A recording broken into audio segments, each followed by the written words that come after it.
नमस्कार।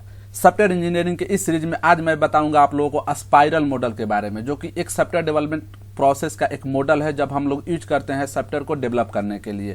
तो इस वीडियो में हम लोग देखने वाले हैं कि स्पाइरल मॉडल क्या होता है, इससे कितने फेजेज होते हैं, इसको यूज कब करते हैं और इसका एडवांटेज क्या है, इसका डिसएडवांटेज है क्या है। तो चलिए देखते हैं वन बाय वन पॉइंट कि क्या होता है। तो स्पाइरल मॉडल क्या होता है? स्पाइरल मॉडल दो मॉडल का कॉम्बिनेशन होता है कि पहला कि इटरेटिव और दूसरा वाटरफॉल। इटरेटिव का मतलब होता है कि लूप, यानी कि इसमें जो सॉफ्टवेयर को आप डेवलप करते हैं एक लूपिंग वाइज से काम होता है। यानी कि आपके जो यहाँ पे जैसे आपको डायग्राम दिख रहा होगा कि स्पाइरल है, यानी कि यहाँ पे लूपिंग, और दूसरा वाटरफॉल। वाटरफॉल का मतलब क्या है? स्टेप बाय स्टेप, जब तक एक काम नहीं होगा दूसरा काम नहीं होगा। तो दोनों के मिला के यहाँ इस मॉडल को बनाया गया है, जहाँ पे सॉफ्टवेयर को डेवलप करते समय हम इसका यूज करते हैं। ये क्या करता है कि प्रोजेक्ट को डिवाइड कर देता है छोटे छोटे पार्टों में, ताकि काम करना आसान हो जाता है। जो प्रोजेक्ट टीम होती है वहाँ पे हम लोग मतलब इसको आसानी से डिवाइडेड करके और इसमें काम किया जाता है, ताकि आसानी से जल्द जो है एप्लीकेशन बन जाए। इसके मेन 4 फेज जो होते हैं। जो पहला फेज होता है प्लानिंग। इसमें क्या होता है कि जो हमारे सॉफ्टवेयर टीम होती है जो उस प्रोजेक्ट को हैंडल करने के लिए बनती है, वो सबसे पहले प्लानिंग करती है। प्लानिंग में क्या होता है कि जो रिक्वायरमेंट है, जो स्टेक होल्डर जो या क्लाइंट का है कि जो क्लाइंट जो है वो क्या चाहता है, आप किस प्रॉब्लम सोल्विंग के लिए वो सॉफ्टवेयर डेवलप करना चाहते हो, वो सारे चीज एक तरह से डॉक्यूमेंटली हम लोग यहाँ पे प्लानिंग करते हैं। प्लानिंग करने के बाद जो अगला फेज होता है, वहां पे आपको इस फेज को रिस्क एनालिसिस बोलते हैं। रिस्क एनालिसिस में क्या होता है कि इस प्रोजेक्ट में किस किस तरह से रिस्क आ सकते हैं। मैक्सिमम जो रिस्क आने का चांस होता है वो टेक्निकल रिस्क आने का होता है। इसके बाद शेड्यूल रिलेटेड या related only other the aspect of the other project. यानी कहने का मतलब है कि क्या जब हम लोग शेड्यूल करते हैं किसी प्रोजेक्ट को कि इतने दिन में हम लोग कंप्लीट कर देंगे या उस चीज को हम लोग डिलीवर कर देंगे, डिप्लॉय कर देंगे, तो उसमें भी रिस्क क्या होता है। तो वो सारे चीज हम लोग सेकेंड फेज में करते हैं। इसके बाद क्या होता है कि जो थर्ड फेज होता है इंजीनियरिंग।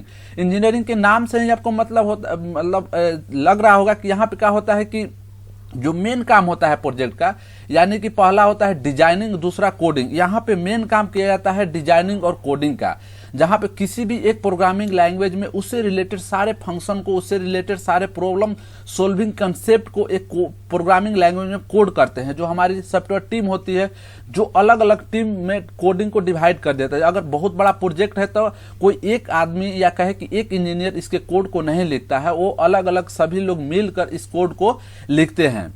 और यहीं पर कहें कि ये एक्चुअल में प्रोजेक्ट जो होता है बनकर तैयार होता है।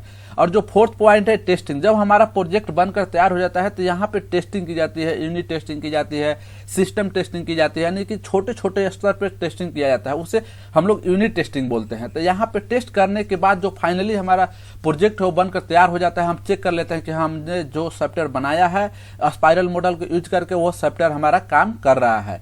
तो यहाँ से जो है मेन आपको डिप्लॉय करना रहता है और मेंटेनेंस का। यहाँ यूज कब करते हैं इस स्पाइरल मॉडल को? जबकि आप ऑलरेडी समझिए कि ये दो मॉडल यानी इटरेटिव मॉडल और वाटरफॉल मॉडल का कॉम्बिनेशन है। तो ऑफकोर्स ये कुछ बड़े स्तर के लिए, बड़े कुछ ऐसे प्रोग्राम, ऐसे सब एप्लीकेशन बनाने के लिए यूज होता होगा जहाँ पे कि कुछ अलग रिक्वायरमेंट होगा। तो यहाँ पे जब आप ऐसे एप्लीकेशन को डेवलप करते हैं जहाँ पे आपको तुरंत चाहिए, यानी कि बहुत जल्द चाहिए, जिसे कि आपको 1 मंथ के चाहिए, 1 मंथ 2 मंथ में, ऐसे बहुत बड़े बड़े सॉफ्टवेयर बनाने में 6 मंथ 1 ईयर भी लग जाते हैं।